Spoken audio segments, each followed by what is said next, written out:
윤갑근 그분은 이제 컷오프를 하나요 안 하나요? 윤호개인으로 귀결되는 거예요. 미사 여구를 동원해가지고 네. 지금 김영환 충북지사를 띄워놨는데 실제로 컷오프를 해버렸어요. 앞으로 이제 오세훈 시장도 컷오프의 위기에 또다시 놓여져 있다. 이정현 이분 같은 경우는 굉장히 좀 단단한 분이에요. 오세훈 시장에게도 마지막 경고를 지금 보낸 거라고 저는 판단을 하고 있고요.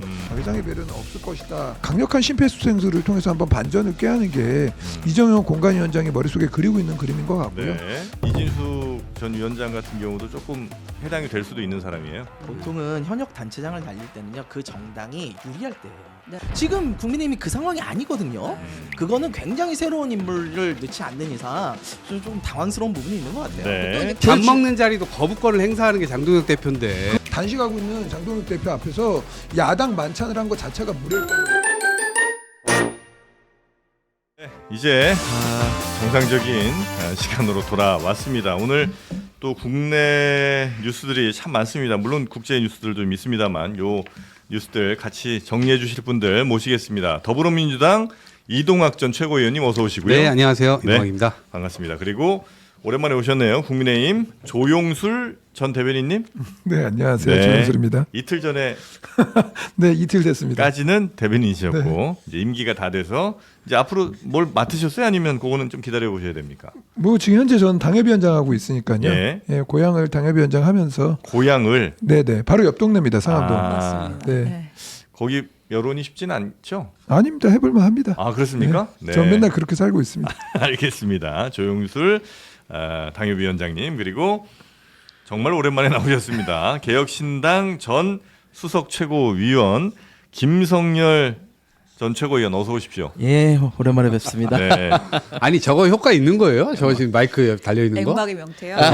이거 이제부터라도 액을 좀 막아줘야 되는데 아니 이 자리만 있지. 저를 좀 효과가 막아주시라고. 없어 저거 물고기. 이거 해결은 좀 하고 갑시다. 네. 그 김경 전 시원 네. 뭐 이렇게 조언 좀 해줬던 거 있었잖아요. 네네네. 네, 그거는 뭐 경찰 조사든 뭐든 다 끝났어요? 네, 경찰 조사 참고인 조사를 한 번 받았고요. 네. 그게 다였어요. 한 네. 번 받으셨어요? 예, 예. 아. 그래서 이게 사실은 뭐 저는 그분과의 뭐 금전 거래가 있었던 것도 아니고 아무런 거가 없었기 때문에 네. 문제가 전혀 없었는데 이제 저희는 당이 작잖아요. 예. 당이 작은데 이걸 가지고 구설수로 흔들려는 분들이 있다 보니까 아니 그럴 바야 내가 가서 차라리 조사받고 오겠다.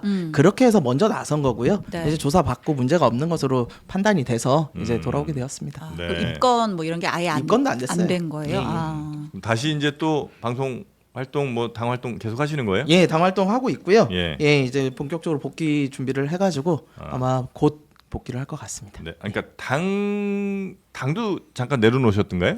예, 당도 탈당 선언은 했었는데 네. 당에서는 이제 아니 그렇게 문제가 없는데 뭐 네. 탈당까지 하냐? 네.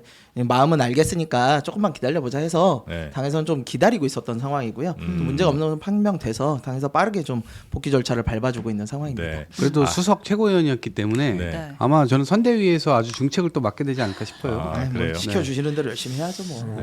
아, 이거 여러분 또 댓글에 별로 이렇게 환영하지 않을 건 예상은 하고 계시죠? 아니 뭐 그럴 수 있죠. 네. 네, 친구 잘 사귀어야 되고 술 네. 먹고 전화 함부로 받으면 안 되고. 네. 뭐 쪼무락이라 불기소다 이런 얘기는 하시는데 그건 아니고 내용이 없어서 불기소죠. 네, 쪼무락이라 그런 거 아닙니다, 여러분. 너무 말씀 막 하시네. 네. 그런 건 아예 아니. 참고인이었기 때문에 피의자 자체가 아니라 기소될 건도 없어요. 네, 쪼무락이는 아닙니다, 여러분. 자, 그러면 조금 전에도 저희가 그 호르무즈에 파병을 해야 되냐 말아야 되냐 이제 요거 갖고 좀 말씀을 나눴는데 그거는 혹시 당별로 입장이 혹시 다른가요? 아니면 비슷합니까? 우리 민주당은 아마 저희는 아직 좀 신중론을 유지를 하고 신중론이란 있고요. 뭐예요? 뭐냐면 예를 들면 일본하고 지금 미국 뭐 대통령 만나기로 했잖아요. 네. 이제 그거에 따라서 일본에서 어떤 입장을 좀 취하느냐 네. 그것도 좀 연동되어 있을 것 같고 네. 아니면 이제 뭐 하이브리드로 지금 뭐 청해 부대가 지금 파견 나가 있는데 네. 그 상황에서 작전 변경 뭐 한 3,500km까지 넓혀가지고 네. 아덴만에 있는 거를 호르무즈까지 넓히냐 뭐 네. 이런 거를 하이브리드로 논의해 볼 수는 있겠으나 네. 아직까지는 지금 뭐 파병에 대한 본격적인 논의가 이루어지고 있지는 않은 상황입니다. 네. 뭐 그렇겠죠. 네, 이제 나온 지가 뭐 얼마 안 되기도 했고 혹시 국민의힘 쪽에 저희도 신중해야 된다고 생각을 하고 있죠. 예, 뭐 예. 이거를 당연히 이제 우리가 뭐 앞장서 가지고 할 필요도 없고 예. 그리고 국제사회의 이제 분위기와 예. 그리고 다른 국가들의 이제 연대 체제 통해서 이제 결정해야 될 일이지 예. 이게 결국엔 국익하고 관계된 거 아니겠습니까? 네, 그렇기 네. 때문에 국민의힘이라고 해서 무조건 가라 가지 말라가 아니라 당연히 그거는 대통령이 신중하게 판단하면서 예. 한미 동맹을 해치지 않는 범주 내에서 음. 결정을 해야 된다는 판단을 하고 있습니다. 네. 뭐 비슷한 의견이시겠군요. 우리 김성열 최고도. 저희는 조금 야당이니까요. 그리고 소수 야당이니까 목소리를 조금 더 내면은 저희는 이 부분에 있어서 트럼프의 의도를 봐야 된다고 봐요. 네. 트럼프 어차피 중국을 압박하고자 하는 목적으로 좀 이야기를 하는 것 같은데 네. 그렇다면 우리가 조금 더 적극적으로 나갈 필요는 있다. 적어도 청해부대가 나가 있는 만큼 청해부대의 작전 범위를 넓히는 정도는 고려를 해야 되지 않는가. 뭐 이거에 대해서 시민단체나 이런 쪽은 당연히 반대를 하겠죠. 네. 하지만 우리 정부는 그렇다고 해서 그 부분에 대해서 당장 트럼프가 관세도 저렇게 부과하고 우리나라에 대해서 강력한 영향력을 펼치는 상황에서 이거를 그냥 넘길 수는 없을 거다. 정부가 좀 더 전향적인 자세를 취하는 게 좋을 것 같다는 생각합니다. 보내는 만약에 이제 그렇게 작전 반경을 넓히는 거는 뭘 위한 거예요? 그 트럼프의 요구 그걸 이제 들어주지 않았을 때 그 불이익을 상쇄시키기 위한? 예전에 우리 노무현 때 네. 노무현 대통령이 이라크 파병을 했었죠. 예. 그때 이라크 파병할 때도 사실 굉장히 우리 군인들의 안전이나 이런 것 때문에 반대가 많았었는데요. 그런데 한 이유가 뭡니까? 그 당시에 북핵 협상 이 부분에 있어서 우리가 주도권을 좀 가져오고 미국이 우리 편을 들어줘야 되는 상황이었기 때문에 한 거고 지금 역시 저는 크게 다르지 않다고 봅니다. 만약에 우리가 여기서 반대를 하고 나섰을 때 트럼프가 우리에게 어떤 일을 할지 그거에 대해서 누가 상상할 수 있겠습니까? 저는 이 부분에서 좀 더 신중하지만 그래도 좀 전향적으로 검토를 해야 된다고 봅니다. 당 입장에 아니면 우리 아직까지 저희 당 입장은 아닙니다. 당 입장은 아니시고요. 아니 저는 트럼프가 네. 아니 아무리 국제관계라는 게 뭐 초강대국 위주로 굴러간다고 해도 네. 동맹 국가를 상대로 해서 윌비 샌딩이라는 단어를 그냥 예. 막 무조건 보낼 것처럼 이렇게 그냥 알려지게 되면 네. 이건 너무 좀 이상하지 않아요? 그래서 이게 같은 주권 국가로서 대등하게 어쨌든 뭐 좀 대등하다고는 안 하더라도 네. 적어도 존중하는 측면이 있어야 되는데 그런 게 전혀 안 느껴져가지고 도대체 뭔가 아니 근데 일관적이에요. 관세는 안 그렇습니까? 갑자기 너네 얼마 내?라고 얘기하는 것도 똑같지 트럼프한테 무슨 않습니까? 존중을 기대하기 좀 어려운 것 같아. 아니 이게 뭐 도 근데 방금 전에 관세 얘기도 했지만 관세하고 이제 우리 군을 보내는 문제는 좀 다른 문제라고 맞아요. 저는 봅니다. 그렇긴 그래서 하죠. 예, 예. 우리 군은 우리 이제 장병들의 이제 그래서 어떻게 보면 생명 여기하고도 이어지는 부분이기 때문에 네. 정말 신중하게 저는 판단해야 될 부분이라고 생각하고 우리 국익과 안보에 도움이 될 때 판단을 하는 것이지 예. 트럼프 대통령이 그렇게 말한다고 해서 강대국이라고 해서 무조건 접근하는 것은 오. 우리 국익에는 그렇게 도움이 되지 않는다고 봅니다. 네네네 알겠습니다. 뭐 대동소이한 것 같습니다. 뭐 하여튼 신중하게 가능한 안 보내야 된다. 그리고 아마 우리 김성열 전 최고는 그래도 뭐 작전 반경 넓히는 정도의 가능성 정도는 조금 열어두는 게 좋겠다. 이 정도 뭐 네, 차이가 그렇습니다. 좀 있는 것 같습니다.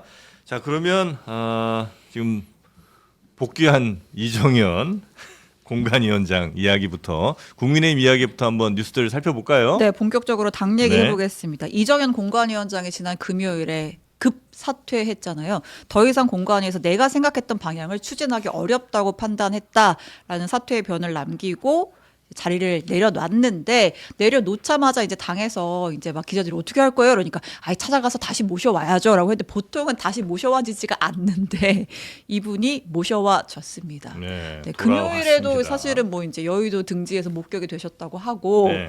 약간의 이제 미련을 아, 본인의 본인도? 행보로 약간 보여주신 게 아닌가 싶은데 그리고 이제 토요일에 또 장동혁 대표 만났다는 거잖아요. 이제 네. 거기서 장 대표가 설득을 했고 어쨌든 이정현 위원장의 표현에 따르면 장 대표가 나한테 전권을 주기로 했다라는 거죠.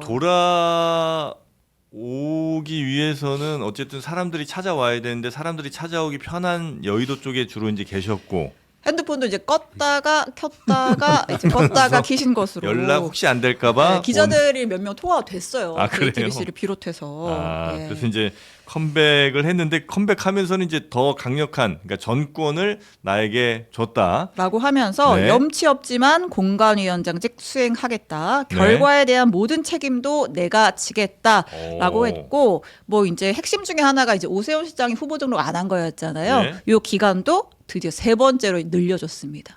또 연기를 예, 해요. 17일 내일 화요일까지 받겠다라고 하면서 이번에 콕 집었어요. 오세훈 시장 참여하십시오.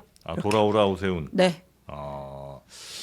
자 오세훈 시장이 근데 본인이 뭘 조건을 걸었었잖아요. 뭐 혁신선대위 그다음에 인적쇄신 그렇죠. 요거를 해야 한다는 입장은 매우 명확했던 거 아닙니까? 네, 그때 이제 그 당에서 결의문 채택하고 나서 네. 오세훈 시장이 뭐 나름 뭐 환영하면서 그래도 이 두 가지의 조치가 있어야 된다라고 했었는데 그 지도부에서 딱히 할 생각은 없는 것 같아요. 오늘 최고위 끝나고 이제 나온 얘기를 보니까 네. 혁신 선대위 관련해서 별 논의가 없었고 만약에 그게 장동혁 보고 이선으로 물러나라고 한다는 거면 절대 동의할 수 없다. 뭐 일각에서 거론되는 뭐 혁신 선대위원장 유승민, 김종인 이런 것도 일고에 가치 없는 얘기다라고 했고 인적쇄신은 뭐 대상이 여럿 있는데 윤민우 윤리위원장도 있고 뭐 장해찬 뭐 부원장 그다음에 박민영 대변인 등등 네네. 있잖아요. 근데 윤민우 윤리위원장은 내가 뭘 잘못했다고 사퇴하느냐? 라고 또 언론에 밝혔고 난 잘못한 그래요? 게 없는데 라고 했고 장예찬 부원장은 지난주에 사퇴 보도 나왔을 때 아니거든 부인했고 박민영 대변인은 사실 이제 임기가 끝난 건데 뭐 재연장 한다 이런 얘기가 좀 나오고 있죠. 그러니까 오세훈 시장은 이거 안 되면 나는 이번 선거 못 나가겠다는 거고 당에서는 빨리 오세요. 근데 당신이 요구한 건 못 들어주겠습니다. 요 입장 맞습니까? 그 우선은 이정현 이제 위원장에 대한 인물부터 먼저 얘기를 해야 될 것 같은데 예. 이분 같은 경우는 굉장히 좀 단단한 분이에요. 예. 그러니까 저는 이제 여의도에서 목격된 것도 하나의 정치적 저는 행위라고 보고 있는데 이분이 전남 순천에서 예, 국민의힘을 예, 달고 예. 되신 분입니다. 예. 다시 말해서 뭐 어렵다고 뭐 포기하거나 이럴 스타일의 그 위인이나 이런 분이 아니시기 때문에 네. 기본적으로 이제 그 부분을 전제로 해서 말씀을 드린다면 네. 그 우선 오세훈의 국민의힘이 아닙니다. 제일 중요한 거는 국민의힘의 오세훈 후보고 오세훈 시장이라는 점을 말씀을 드리고 싶고요. 그 오늘 아침에 공간에서 하나의 보도가 나왔어요. 네. 충북지사를 지금 배제하겠다. 현재 김영환 현 지사. 현직 지사. 김영환 커덕. 지사를 현재 네. 배제하겠다라고 하면서 추가 공모에 나선다라고 밝혔습니다. 다시 말해서 이정현 공관위원장이 어떻게 보면은 오세훈 시장에게도 마지막 경고를 지금 보낸 거라고 저는 판단을 하고 있고요. 오세훈 시장에게 당에서 이렇게 배려를 해줬다면 더 이상의 배려는 없을 것이다라는 취지로 저는 꼭 집어서 말씀을 했다라고 보고 있고. 그럼 내일 접수까지 안 오면 이번 아마- 더 이상은 없다. 아마 이정현 위원장의 지금까지 이제 스탠스로 봤었을 때는 네. 어떠한 결단을 내리지 않을까라는 생각이 들고요. 네. 그리고 또 하나는 혁신선대위라는 것도 굉장히 좀 조항이 애매합니다. 그 오세훈 시장의 말씀 다 이제 일리가 있지만 혁신선대위라는 걸 갖다 누가 규정을 할 것이냐에 대한 문제가 있거든요. 그걸 장동혁 대표가 이게 혁신선대위라고 했을 때 오세훈 시장이 동의하지 않으면 혁신선대위가 안 되는 거잖아요. 그럼 오세훈 시장이 동의하는 혁신선대위라면 먼저 장동혁 먼저 대표가 내놓고. 존재할 이유가 없는 거죠. 네. 다시 말해서 지도부 입장에서는 예. 그 선대위를 지금은 띄울 때도 아니고 네. 아직 공천심사의 면접도 다 보지 못한 상황에서 벌써부터 선대위를 띄우는 거는 공간이가 오히려 묻힐 수 있다라는 입장이 있기 때문에 그러한 부분들은 좀 제한적으로 검토할 네. 수밖에 없지 않을까. 지금 현재 상황에서 장동혁 대표 리더십은 거의 이제 무너졌다고 봐야 되는 건 아니에요? 장동혁 대표의 리더십이 무너졌다는 아닌 것 같아요. 아, 의원총회에서의 뭐 아닙니다, 모습이라든지. 아닙니다. 그 실제로 의총의 이제 대다수의 의원들은 장동혁 대표에게 이제 기조나 당의 방향을 바꾸라는 거지 장동혁 대표의 인사권이라던가 위치를 갖다가 문제를 제기하지는 않았습니다.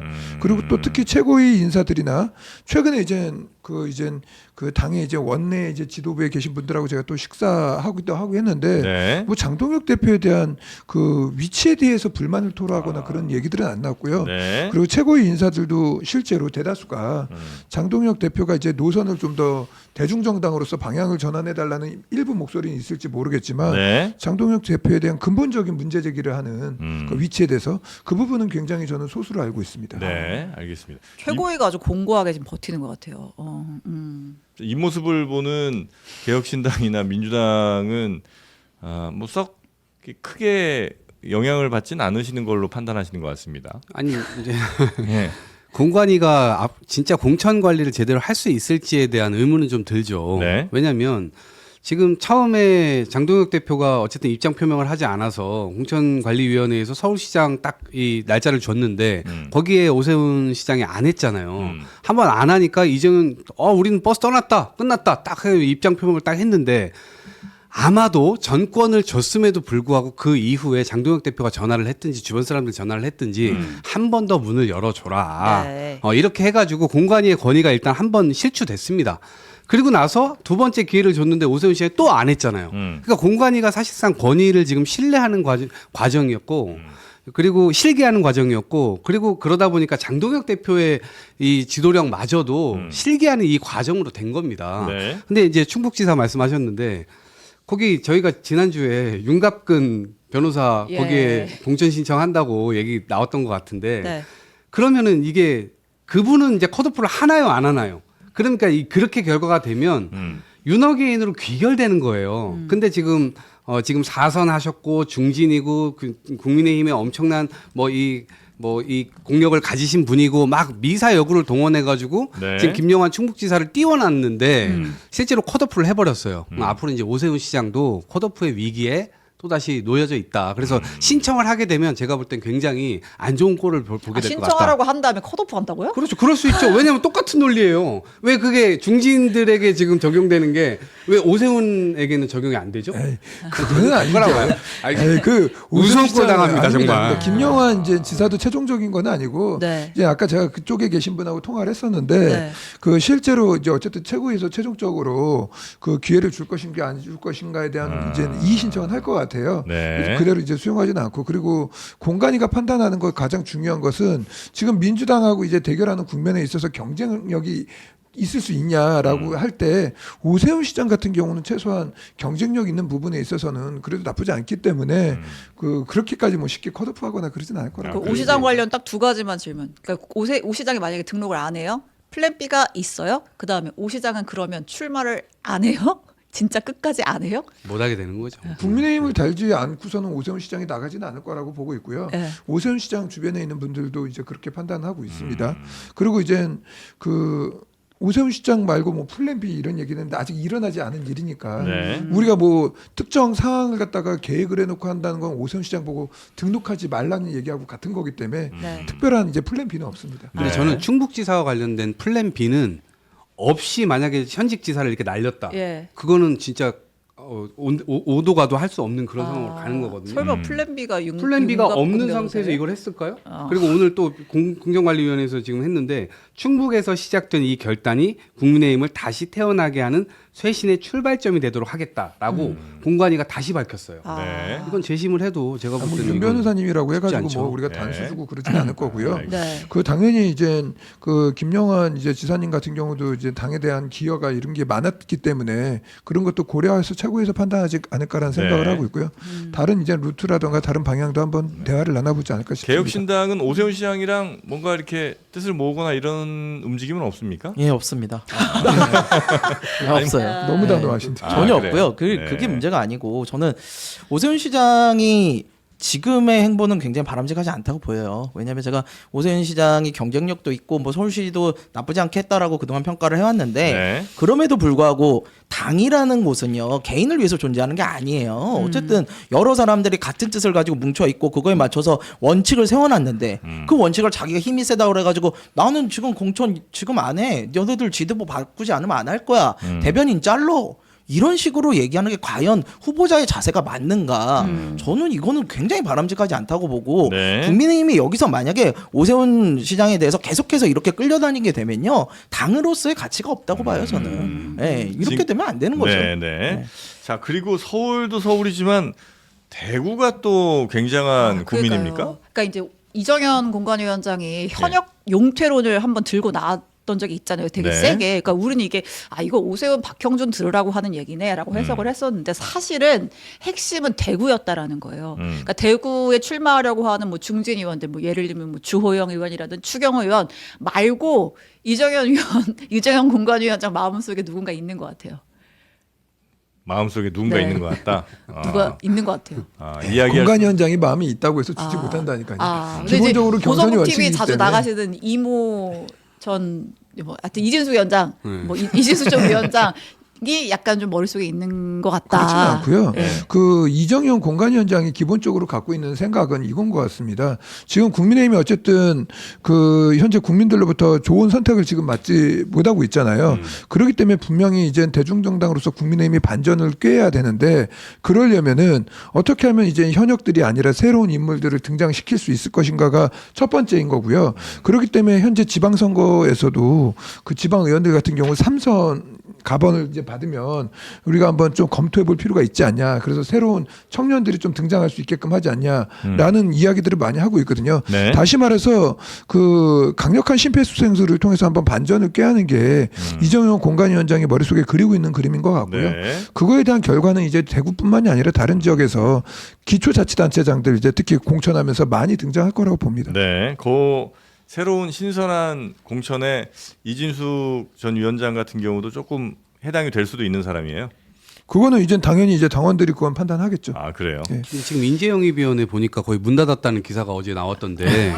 조정원이 열심히 보도자료는 내고 있던데. 아니 그러니까 근데 그분들 중에 무슨 광역단체장을 나갈 수 있는 사람이 있기를 합니까? 거의 뭐 구의원 수준이나 아니 뭐 그분들 폄훼하는 건 아니지만 그 중에는 그냥 정당의 청년위원장 했던 분도 막 영입으로 막 들어가 있고 윤호개인 하셨던 분들 막 들어가 있고 막 그러다 보니까 이게 인재영입위원회가 무슨 활동을 하다가 지금 문을 닫는 거지? 약간 의아스러울 정도예요. 인재영입위원회 같은 경우 일단 저희가 이제 공천 심사를 마쳤기 때문에 일단은 활동을 잠깐 중진한 거고 네. 그리고 이제 검증된 이제 청년들이라면 당연히 이제 단체장이라든가 이러한 책임 있는 역할로 갈 수 있다라고 보는데 현재 이제 인재영입위원회나 이제 공간이나 이제 지도부 차원에서 능력이 있는 이제 지방의원 청년들 중에서 단체장으로 나가는 거를 어떻겠냐라고 권하는 경우도 실제로 있습니다. 그렇기 때문에 그런 움직임들이 네. 그 지방의원들 출신들 중에서 좀 나타나지 않을까라고 생각하고 핵심은 뭐 단체장이라고 해서 청년이라고 해서 무조건 능력이 있는 게 아니거든요. 네. 그게 검증된 청년들 중심으로 하지 않을까 싶습니다. 알겠습니다. 제가 보기에는 이정현 위원장께서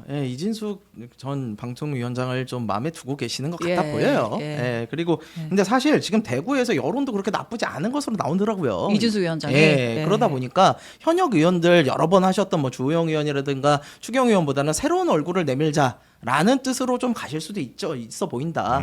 그리고 그게 사실 이정현 위원장의 선택으로서는 그렇게 나쁘지 않을 거라고 보여요. 네. 다만 이제 충북지사를 컷오프 시킨다. 그건 아까 말씀하신 대로 플랜 B가 없이 되는 부분은 아니거든요. 그럼 누구를 플랜 B로 내세우느냐가 좀 관건이 될 것 같다라는 부분은 보입니다.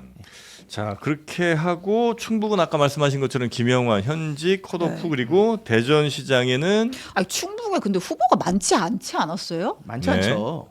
예, 충분히 쉬운 동네는 현직 아니에요. 포함해서 둘인가 셋밖에 없었던 것 이제 같은데. 근데 공관위원장께서 아유, 이게 결과에 대한 모든 책임 역시 네. 내가 지겠다라고 네. 했기 때문에 근데 제가 볼 때는 뭔가 정치적인 어떤 위치에 있거나 네. 엄청난 자리에 있거나 그러면 네. 선거 끝나고 그 결과에 대해서 내가 이 직을 물러나면서 책임을 질 수는 있습니다. 네.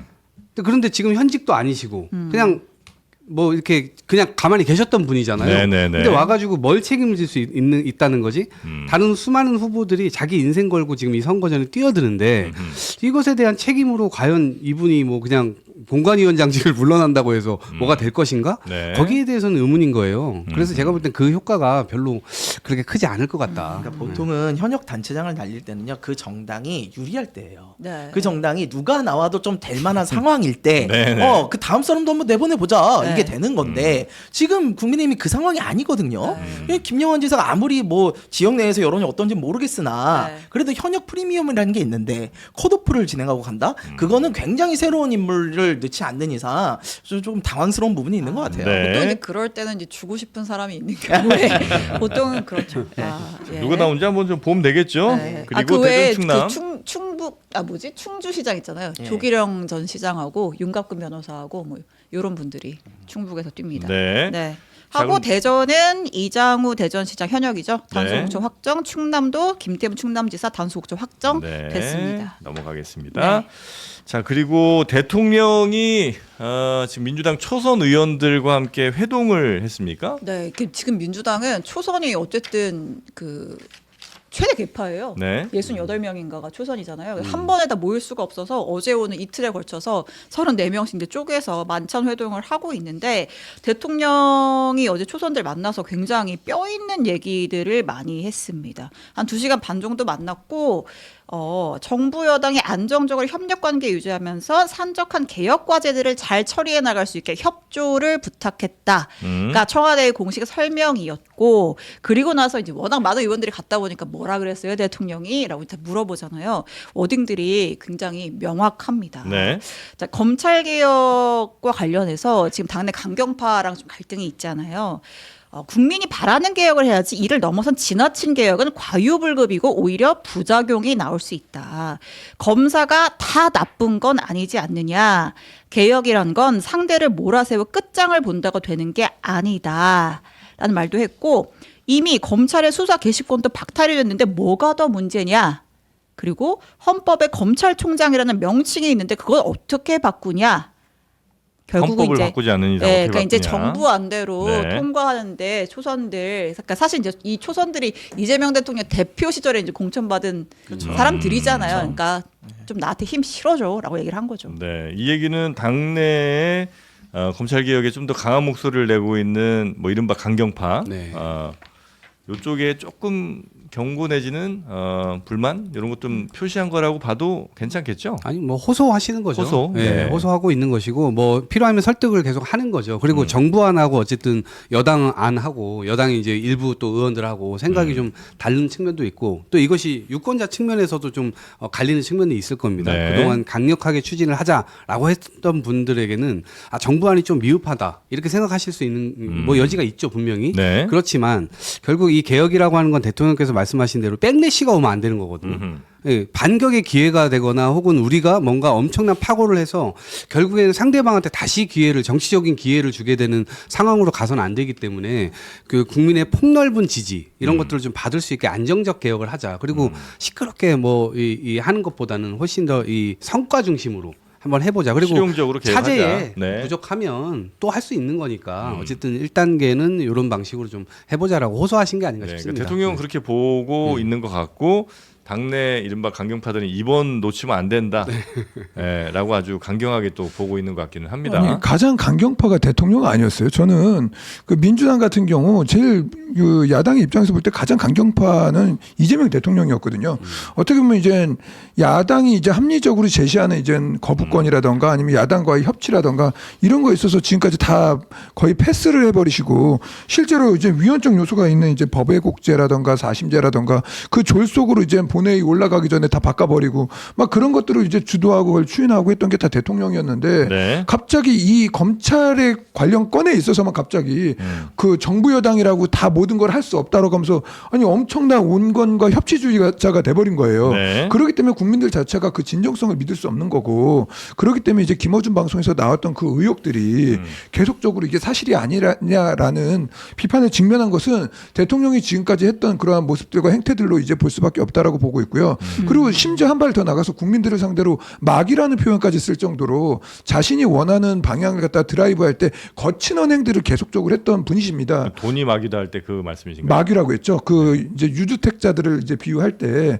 그 투기세력들은 뭐 막이다 뭐 이런 식으로 얘기를 했는데 거기에는 이제 각자의 사연이 있는 사람들도 있는데도 불구하고 싸잡아서 막이라고 할 정도로 비유할 정도라면 그게 과연 강경파의 모습이 과연 누구에게 있었냐라는 거를 국민들의 시선에서 냉정하게 저는 한번 물어보고 싶습니다. 그렇기 때문에 지금 와가지고 그 갑자기 헌법을 운운하시는 것 자체가 저는 지금 위헌적 요소들 너무나도 많았기 때문에 그 부분도 한번 되돌아보셔야 되지 않을까라는 생각이 들어요. 네. 그 대통령은 취임 초기부터 야당들과 계속 대화하고 밥 먹고 이런 것들을 계속 해왔어요. 그리고 앞으로도 계속 할 생각이고 반통령이 아니라 대통령의 지위에서 국민 전체를 생각하면서 가겠다. 그리고 국익과 실용 이런 것들을 계속 내세우기 있기 때문에 그 기조에서 지금 틀어진 게 하나도 없습니다. 아니, 대통령 그 자리에 계세요. 아니 밥을 네. 먹었다고 해서 네. 그 밥 먹으면 이제 아니 소통하는 그 겁니까? 밥 먹는 자리도 거부권을 행사하는 게 장동혁 대표인데 그거는 단식하는 사람한테 국민들을 밥 먹으라고 위해서라면 이거는 그 중요한 네. 본질을 갖다 밥으로 호도하시면 안 되는 거고 단식하고 있는 장동혁 대표 앞에서 야당 만찬을 한 것 자체가 무례했던 거죠. 그리고 또 하나는 그 실제로 대통령이 그 지금까지 했던 행태들을 봤었을 때 야당 존중이라는 제가 말씀을 드렸는데 그 야당과 그 거부권이라든가 그리고 정책에 있어서 어떠한 소통을 했었죠. 그리고 미국과 관세 협상을 했을 때 야당을 불러가지고 설명을 제대로 한 적이 있었나요? 그 안을 갖다 공개해달라고 했을 때도 공개도 조차하지 아니, 않았습니다. 그건 평상시에 국회에서 하는 건데 국회 보이콧을 국민의힘에 해놓고 무슨 설명을 안 했냐고 얘기를 하세요. 국회 보이콧이요? 국회에서 왜 보이콧을 합니까? 그리고 계속 필리버스터하고 민생법안 다 볼모로 그래가지고 삼아놓고 민주당에서 이렇게 필리버스터 하면 아니죠. 이게 됩니까? 민주당에서 그 김대중 대통령이 옛날 소수 야당일 때 필리버스터 장시간을 통해서 국회의 그 길을 갖다 소위 말하는 야당의 길을 갖다 보여줬던 적이 있어요. 근데 그 필리버스터 법을 갖다가 바꾸면서까지 야당의 목소리를 맡겠다고 한 게 민주당이었어요. 이거는 좀 정확하게 짚어야 될 부분이 있는 거고 적어도 필리버스터 정신에 있어서 민주당이 그런 행태들을 보였던 것은 좀 반성해야 될 필요가 있다라는 생각을 합니다. 뭐 야당으로서 필리버스터는 하실 수 있는데 아까 뭐 단식 얘기도 좀 해주셨습니다만 근데 그때 단식이 뭐를 위한 통일교였잖아요. 통일교. 그거 무슨 어디 갔어요? 통일교예요. 그거? 그게 네. 통일교가 아니라 그때 그 민주당이 그 관련된 이제 특검이었죠, 특검. 통일교 특검이었잖아요. 아니죠. 특검 얘기 아니었죠. 신천지 특검도 그거 특검. 정확하게는 그거였죠. 그 민주당도 같이 받아라 특검을. 왜 국민의힘 가지고 계속 정치하고 네. 종교가 일치되었다고 했는데 네. 민주당 인사들 연루되었는데도 불구하고 제대로 조사했습니까? 전재수 몇 번 조사했죠? 안 했지 않습니까? 아니, 근데 해결도 다시 안 말해서 됐는데. 정치라는 거 네. 법이라는 거는 네. 균형성과 통일성이 있어야 되는 건데 네. 실제로 그 만약에 국민의힘이 그렇게 했다고 해요. 윤석열 대통령 비판했던 게 뭐예요? 왜 너희들은 균형 있는 수사를 안 하고 왜 너희들은 우리를 했어? 똑같은 행태를 갖다가 반복한다. 이 비판을 하는 거 아닙니까? 원래 주제로 돌아오겠습니다. 원래 주제로. 네. 이게 너무 왜 가만히 있어요, 김성렬 교수. 아니, 오늘은 약간 좀 가만히 오늘- 계시는 게 아, 좀 오늘 그래요? 예. 지금 아직 안 풀렸어요? 처음에는 아니, 보통 여기서 끼어들어가지고 한번 정리하는데. 처음엔 한 번씩 그러게. 아, 오랜만에 보니까 재밌네요. 네. 아, 지금. 아니 근데 네. 일단은 검찰 개혁 이야기로 잠깐 돌아가면요. 지금 검찰 개혁 관련해 가지고 되게 지금 이 대통령은 뭐 온건하다 뭐 이렇게 얘기하시는데 아니에요. 검찰 개혁은 되게 세요. 정부안조차도 되게 센 안이에요, 현재 여러분. 정부안도 굉장히 강력한 그럼요. 거다. 아니 검찰 수사 개시권 뺏었잖아요. 그걸 검찰을 사실상 유명무실하게 만들어 놨잖아요. 이거 진짜 센 건이에요. 다만 지금 민주당 강경파에서 보안 수사권까지 폐지하자는 거 아니에요. 그럼 검찰 왜 있어요? 그러니까 아예 검찰 아예 진짜 존재 자체를 없애버리자. 좋아요. 검찰 마음에 안 들어서 없앤다고 칩시다. 누군가는 그건 해야 될 거 아니에요. 그러면은 보안 수사권도 없으면은 그냥 경찰 혼자 다 해요. 그게 가능해요? 그러니까 검찰이라는 사람들만 처음부터 못된 사람들이어서 그렇게 권력을 막 휘둘렀습니까? 구조가 그렇게 만든 거잖아요. 지금 강경파들이 주장하는 대로 가면요. 경찰이 그렇게 돼요. 그렇게 시스템을 만들면 안 됩니다. 저는 이 부분에 있어서는 이재명 대통령이 당연히 맞는 말을 하고 있다고 봐요. 저는 사실 이재명 대통령이 내놓은 검찰 개혁안조차도 세다고 생각하는 사람인데 이거 가지고 강경파가 주장하는 걸 어떻게 받아줍니까? 그리고 초선들에 대해서 초선들한테 가서 이재명 대통령이 직접 이런 이야기를 한다고요? 이거 정말 아니지 않습니까? 제가 이재명 대통령 입장이면 정말 배신감 들 것 같아요. 왜냐면은 아니 솔직히 말해가지고 이재명 대통령이 그때 체포동의안 민주당에서 배신해서 통과되고 막 이럴 때 그 사람이 얼마나 마음에 그게 있었으면 공천에 어느 정도 비명 행사했잖아요. 전 인정해요. 그렇게 하다 보니까 초선들을 어쨌든 마음에 맞는 사람들을 좀 배치를 시켰는데 이번 이런 사건 터졌을 때 누구 하나 나서가지고 정말 제대로 이거 잘못된 거다 허위사실을 하지 마라 김어준 고발해야 된다 이렇게 나서는 사람이 제 눈에 안 초선 보였어요. 의원들 중에 그럼요. 아, 그거는 이게 김성현 전 최고위원님 눈에 안 보였던 거지 네. 상당히 많았고 그건 근데 지금 민주당 내부에서 보는 거죠. 제가 말씀하신 건 공감하는 게 원래 100을 하고 싶을 때 150을 주장하는 거죠. 그리고 100을 일단 해놓고 50을 계속 지금 하는데 그걸 간파했네요. 네. 네. 아니, 어쨌든 저희 지금 대통령의 무리 없이, 메시지는 네. 굉장히 명확해요. 그러니까 이제 어쨌든 초선을 불러서 이 얘기가 나갈 걸 모르고 한 얘기들이 아니잖아요. 이 만찬은 그럼요, 대규모 그럼요. 만찬이었고 네. 대통령이 정확하게 메시지를 전달하는 차원이었는데 지금 강경파에서 얘기하는 여러 가지 뭐 이거 넣어주세요, 저거 넣어주세요, 이거 바꿔야 되라는 거를 조목조목 하나하나 다 언급을 했던 거잖아요. 보안수사권 이미 수사 개시권도 박탈됐는데 무슨 소리야? 검사라고 다 나쁜 사람이야? 검찰총장이란 명칭은 헌법에 있는 거잖아. 이미 다. 그러니까 어떻게 보면은 정리를 한 거죠. 대통령의 입장을 명확히 표현을 한 건데 이제 어쨌든 입법은 당에서 하는 거니까 민주당에서 어떻게 최종 정리가 될지를 이제 지켜보면 되겠죠. 짧게 한마디만 하고 싶으면은 네. 저는 그 이제 여든 야든 제일 중요한 거는 권력의 이제 견제와 이제 이제 견제 수단이 항상 있어야 된다라는 것이고 네. 지금 뭐 대통령이든 민주당 아니든 너무나도 이제 대통령에게 결집되는 모든 권한으로 가고 있기 때문에 저는 견제와 균형이라는 게 민주주의의 가장 중요한 덕목인데 네. 지금 사법이든 입법이든 행정이든 모든 시민사회까지 다 통틀었을 때 너무 대통령에게 귀결되는 그 어떻게 보면 쌍팔년듯이 그러한 권력 구조로 개편되는 거가 그 여든 야든 하나의 이게 견제를 그래서 야당이 좀 해주셔야 되잖아요. 그러니까 뭐 야당이 거부권 하라고 해도 전혀 말을 듣질 않는데요 뭐 그러니까 야당이 현재 아이, 야당이 이게 네. 뭐냐면 제일 중요한 게 네. 오죽하면 이제 100석이 넘는 야당이 스스로를 갖다가 소수 야당이라고 표현을 합니다. 다시 말해서 어떤 법안이 있으면 전혀 협의가 안 되고 그냥 힘으로 밀어붙여서 그냥 통과가 되는 게 아니, 그러니까 너무나도 많은 그런 사례니까요. 것보다도 그 예를 들면 당 내에서 그래도 하나의 목소리를 잘 뭉쳐서 예를 들면 여당에 뭐 잘못한 점들이 있으면 그런 거 이제 잘 공격도 하시고 그다음에 뭐 토론도 하시고 혹은 뭐 거리 나가실 수도 있겠습니다만 그런 것들을 좀 해주셔야 되는데 맞는 말씀입니다. 여당 내에서 뭐 장동혁 대표와 또 뭐 수많은 또 후보들 혹은 뭐 친한계 뭐 등등으로 해서 당내가 너무 복잡하고 질이 멸렬하다 보니 제대로 된 야당으로서의 좀 존재 혹은 뭐 역할을 못 하고 계시는 건 아닌가. 그것도 이제 당연히 이제 올바른 지적이라고 보고 있고요. 네. 결국에는 이제 야당이 야당답게 싸우려면은 단일 대우의 목소리, 특히 숫자가 적기 때문에 숫자가 적은 당으로서는 그렇게 해야 되는데 내분이 결국엔 내분이 일어나기 때문에 외부의 싸움이 제대로 되지 못하는 거겠죠.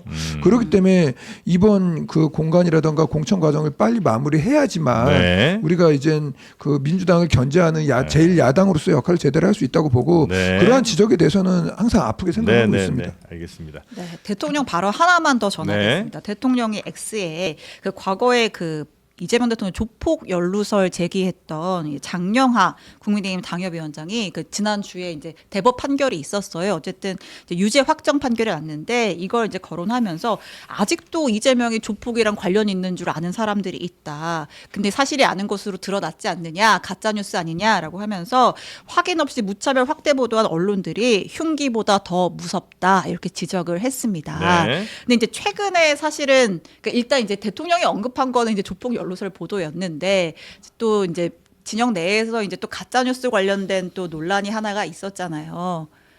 뭐 이제 공소 취소 거래설 네. 이런 보도도 이제 가짜 뉴스다 근거가 없다라고 이제 반발이 나왔는데 이제 그거를 애둘러 비판한 거 아니냐 이런 해석도 나오고 있습니다. 네. 그래서 지금 국힘에서는 또 왜 김어준은 지적 안 하느냐 이제 이런 비판도 아마 하고 계신 걸로 네. 알고 그리고 있고요. 사실 청와대가 처음에는 이제 너무 황당한 뉴스라서 대응할 가치도 없다라고 했다가 이제 조금 더 강한 목소리가 나와야 되는 거 아니냐라고 하니까 이제 홍익표 정무수석이 얘기를 한번 했죠. 매우 부적절한 가짜 뉴스다. 김어준의 뉴스공장이 언론사로 이제 등록이 되어 있으니까 네. 뭐 적절한 조사가 이루어지지 않을까 생각한다 이런 얘기도 했죠. 예. 네, 일단 그 해당 기자에 대해서는 당에서도 강력 대응을 좀 하는 것으로 알고 있고요. 네, 고발 조치했습니다. 네. 고발 조치했고 이제 뭐 자신이 검증할 수 없는 내용을 그런 뭐 채널에 나와가지고 이야기했다는 것 자체는 어쨌든 본인 책임으로 귀결이 될 것 같아요. 네. 그럼 이제 그 보도가 나왔던 채널에 대해서는 아직은 고심 중이신 거예요? 아니 이거를 뭐 어떤 수단이 일단 지금 있는 건 아니에요. 제가 볼 땐 비판과 비난 이런 것들은 정치적으로 굉장히 후과를 가지고 왔거든요 지금. 네네. 근데 그 정도의 선에서의 뭐 정치적 후과를 계속 그 채널도 맡게 될 것이고 구독자가 빠지거나 이제 여러 가지 측면에서 그렇게 될 것이고. 근데 결과적으로는 이 진영에 줬던 이 분란 이게 굉장히 지금 뭐 더 깊게 수렁으로 빠져들어가고 있는 상황입니다. 네. 그렇기 때문에 그것에 대한 후과가 그 채널만 있는 게 아니고 이 진영 전체에 있고 대통령의 지도력에도 있는 것이기 때문에 그 부분에 대해서는 저희가 어쨌든 뭐 감수를 해야 될지 앞으로 어떻게 개선해 나가야 될지 그 지점에 대한 숙제가 지금 남아 있는 거 아닌가 싶습니다. 네. 민주당이 엄청 눈치 보고 있는 것 같아요. 네, 너무 눈치를 보고 있어요. 아니 이 정도 사안이 터졌으면 할 수 있는 게 왜 없습니까? 일단 당장 저 정도 가짜 뉴스 했으면은 만약 가짜 뉴스를 한다면 청와대 출입부터 끊어야 되는 거 아닙니까? 네, 청와대 출입 당연히 끊어야죠. 그리고 끊고 나서 민주당 의원들한테 야 저런 채널 가짜뉴스 얘기하는 채널이니 나가지 마 얘기해야 될 거 아닙니까? 아무런 얘기를 안 하잖아요. 그리고 이거에 대해서 왜 매체 자체에 대해서 이게 만약에 조선일보나 TV조선 이런 데서 나왔으면 어떻게 하셨을 거예요? 바로 고발하셨을 거 아니에요. 근데 그렇게 못하신 거 너무 눈치 보고 있잖아요. 사안을 사안대로 보시고 맹철하게 보셔야지. 아 이거 원래 우리 편이었으니까 아니 지금 이게 얼마나 큰 파장을 가져올 만한 건입니까?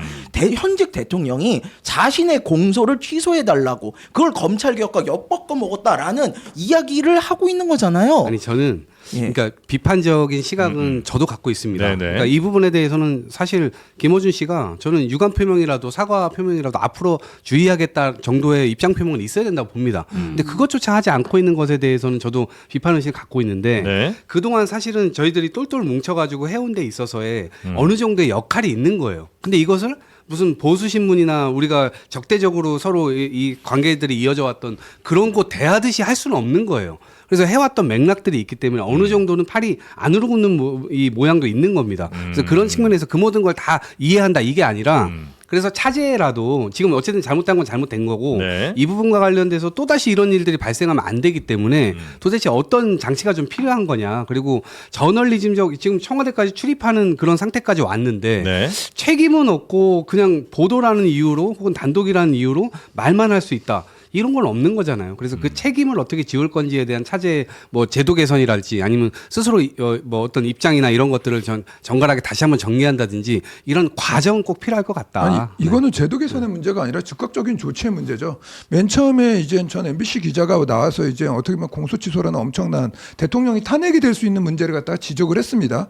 그리고 실제로 대응을 안 했습니다. 민주당에서 대응을 안 했고 국민의힘에서 만약에 저게 허위라면 왜 저 기자를 고발하지 않냐. 그렇지 않다면 이건 인정하는 꼴 아니냐라고 이제 지적을 하자. 그 다음 날이나 돼서 이제 법적 조치를 한다고 했는데 보통 이제 정상적인 이제 언론이라면 명백한 증거 없이 그런 사람이 방송에 나와서 얘기를 할 때 진행자가 이 증거가 없다면 이건 우리의 이제 의사 관계가 없는 것이고 그 바로 제재를 합니다. 제재를 하고 선긋기를 했었어야 된다. 선긋기라고 제대로 된 통제를 해요. 네. 저도 방송 나가가지고 제가 약간이라도 조금 심한 말을 하게 되면 바로 통제를 받거든요. 그게 기본적인 이제 언론으로서의 역할인 거고 그거를 못했을 것 자체가 언론사의 가장 치명적인 문제다. 왜냐하면 대통령의 통치 문제를 건드린 거기 때문에 네. 단순하게 이건 넘어갈 문제가 아니라 채널을 중지시키든 압수수색을 하든 어떻게 보면은 국민의힘 같은 경우 똑같습니다. 우리 국민의힘에 관계되어 있는 여러 이제 유튜버들이 있어요. 네. 조금이라도 있다 하면은 저 사람은 어떻게든지 잡아야 된다. 늘 비난하는 게 민주당이었어요. 그러면 김어준의 300만이 무서운 겁니까? 저는 그거라고 보지 않아요. 그게 아니라면 당장 김어준 채널에 대한 어떠한 조치, 어떠한 수사, 본격적인 수사에 대한 시그널조차도 없고 김어준조차도 그 일상을 살아가는 원래 있었던 아무 일 없었던 것 같이 계속 방송을 진행하는 게 저는 이게 제대로 되어 있는 행태냐. 소위 말하는 300만의 구독자가 무서운 거 아니냐. 그게 아니라면 네. 똑같은 법 적용을 하고 똑같은 원칙을 적용할 필요가 있다는 말씀을 아니 드립니다. 근데 방송사가 아니에요 실제로는. 근데 왜 청와대 그리고 방미통위에도 그러니까 인터넷 언론사인데 네. 방미통위에도 적용이 안 돼. 제가 볼 때 알아보니까 네. 방미통위에서도 심의 뭐 이렇게 될 수 있다 심의 그랬는데 대상이 안 된다? 안 될 거예요. 네. 아니, 제가 그래서 드리는- 이 아니, 법적 미비점들이 아니 지금 있는 우리는 것이고. 법을 얘기하는 게 아니라 방금 전에도 잘 지적했지만 대통령실에 이제 소위 말하는 유튜브 채널이 이례적으로 이재명 정권이 들어와 가지고 언론사의 준하는 위치를 받고 들어가고 있지 않습니까? 그럼 실제로 그렇다면 왜 언론사가 아닌데 왜 출입을 시킵니까? 실질적인 그러면 언론의 통제를 받아야 되는 그러니까 겁니다. 인터넷 언론사는 맞고 아마 지금 거기에서 진행하는 그 겸손은 힘들다 이 프로그램이 방송은 아니고 이건 그냥 그렇죠. 유튜브 성격이 지금 채널이다. 애매한 네. 상황인 거라서 이거를 정치적으로 타격을 받는 거는 너무 당연한 것 같고 다만 이거를 법적으로는 조치를 하라고 하는데 법적인 그 미비점을 제가 지금 말씀드리는 거잖아요. 아니, 그래서 법 얘기까지는 그것에 이제 대해서, 네. 사실 조금 너무 많이 아니, 간 것 같고 어쨌든 이제 당에서 보통 이제 왜냐하면 그러니까 일반적으로 이제 보통 어떤 보도에 대해서 법적 조치를 할 때는 예를 들어 제가 뭐 오보를 냈어요. 그럼 이제 보통 저한테 고발이 들어오거든요. 이제 그런 차원에서 아마 민주당도 그렇게 했던 것 같고 매체를 상대로 고발까지 어렵다라는 판단을 했던 것 같은데 이제 그런 상황에서 어쨌든 진행자가 근거가 부족한 보도를 했을 때 어느 정도 제지를 하거나 혹은 그 보도에 대해서 진행자로서 책임자로서 어떤 입장을 표명하거나 사과를 해야 되는 거 아니냐라는 거죠. 이제 그런 목소리가 민주당 내에서도 있고 관련해서 뭐 이제 곽상원 의원 같은 경우는 쓴소리 많이 하잖아요. 네. 그러니까 뉴스공장 많이 나가던 민주당 의원들이 이번 사태에 대해서 뭐 속된 말로 찍소리 못 하고 있다 이렇게 비판을 하기도 하고 일각에서는 결국은 이제 정청래 김어준 이렇게 친하니까 지도부가 제대로 뭐 대응 못하는 거 아니냐 이런 비판의 목소리가 있는 거죠. 아니, 저는 정치를 정치답게 하라는 얘기예요. 그 민주당은 정치를 하는 집단이지 법을 판결하는 집단이 아닙니다. 네. 제가 그걸 지적하는 거고. 비판을 해라. 아니 법적인 조치라는 것도 하나의 정치적 제스처예요. 네. 이게 이 사람이 이걸로 인해서 뭐 기소가 되든 말든 그건 중요한 게 아니고 이러한 엄청난 일이 일어났다면 후속 조치를 분명히 제도적으로 해야 되는 것이고 그게 기본적인 정치의 스탠스인데 그거조차 없이 함구하고 있다는 게 아무 일 없다는 듯이 네. 그게 과연 민주당이 정부 여당으로서 우리나라를 대표하는 정당으로서의 모습을 제대로 보여주고 있는 것인가. 아직도 이게 법 제도를 갖다 운운하면서 네. 법이 이게 제도가 있다 없다를 얘기하는 그 부분은 아닌 것 같습니다. 네. 아마 당에서도 고민은 좀 많이 있는 것 같아요. 당원 당규에 네. 지금 당원 당규 자체를 어기고 있는 고성국 씨에 대해서 대해서 하나 조치를 못하면서 아니, 지금 지금 윤리의 민주당에 판단을 대해서 지금 받았잖아요. 얘기는 뭔 판단을 아니, 받았어요? 윤리서울시당에서 네. 징계를 받았고 지금 중앙에서 지금 올라와가지고 지금 심의 중에 있지 않습니까? 심리 다 멈추라고 했잖아요, 당 대표가. 그거는 뭐 그게 뭐가 멈추? 그게 에이. 그럼 도대체 민주당을 네. 왜 공격하는 거예요? 그게 알겠습니다. 서로가 정치적으로 아니죠. 네. 그런 아니죠. 부분들이 있기 지금 때문에 거기서 왜 제가 그 고성국시가 왜 설명을 나오지? 이게 드리고 있는 거고 고성국권하고 이게 같아요? 일관되게 하라면서요. 지금 제가 국민에 대한 그 대통령의 통치를 건드는 네. 문제를 얘기하고 있잖아요. 그러니까 심각한 알겠습니다. 문제이기 때문에 저는 어쨌든 이 부분과 관련돼서는 제도적으로 개선할 네. 것이 있다면 하고 정치적으로 책임을 질 건 정치적으로 책임지는 거다. 그렇게 네, 정리 드립니다. 알겠습니다. 김어준 씨의 문제는 무책임이에요. 다른 게 아닙니다. 자, 천안함 그리고 부정선거, 조국, 윤미향 이때마다 김어준 씨가 말한 말이 틀린 말이 많아요. 그런데 그거에 대해서 단 한 번도 책임진 적이 없어요. 이거 마찬가지입니다. 이거 김어준 씨가 안 했다고 하더라도 그 방송을 본 어떤 사람들도요. 김어준 씨가 이거에 대해서 반박했다고 느끼지 않을 거예요. 그렇다면 이 부분에 대해서 본인도 책임을 지는 부분이 필요합니다. 권한은 커졌어요. 그 권한 누가 만들어줬어요? 민주당에서 만들어줬습니다. 그렇다면 그 권한을 준 사람들이 이번에 권한을 뺐든가 책임을 지게 하든가 저는 해야 된다고 봅니다. 네. 자, 그리고 김어준 씨 방송에서 오늘도 이제 김민석 총리 얘기가 좀 아마 나왔던 것 같은데. 아, 네. 예. 그 이제 오늘 그 뉴스공장에서 김민석 총리 방미 관련된 언급이 있었는데요. 네. 김민석 총리가 미국 출장 가는 건 차기 주자 육성 프로그램 느낌이 든다 이렇게 얘기를 했습니다. 김민석 총리 이게 견제인지 아니면 뭐 응원인지는 잘 모르겠습니다만. 네. 약간 이 대통령과 각을 세우는 모양 아니냐는 이제 얘기도 나오고 약간 있는 것 차기 같고요. 주자로 띄워주는 느낌이 든다 뭐 이런 톤이었던 것 같은데 네. 앞으로 이제 이 부분 묶어서 또 다뤄보겠다라고도 얘기를 했어요. 네. 투명해. 너무 투명해. 아, 그래요? 아니 누가 그냥 이거는 해석을 얹은 거죠, 그냥 본인의 해석을. 아니 근데 우리가 정치계에서는요 오얏나무 아래서 가끔 보면은 그렇게 되는 거예요. 의심 받을 짓을 왜 합니까? 누가 봐도 지금 너무 투명하게 김민석 총리와 이재명 대통령을 공격하려는 의도를 읽힐 텐데요.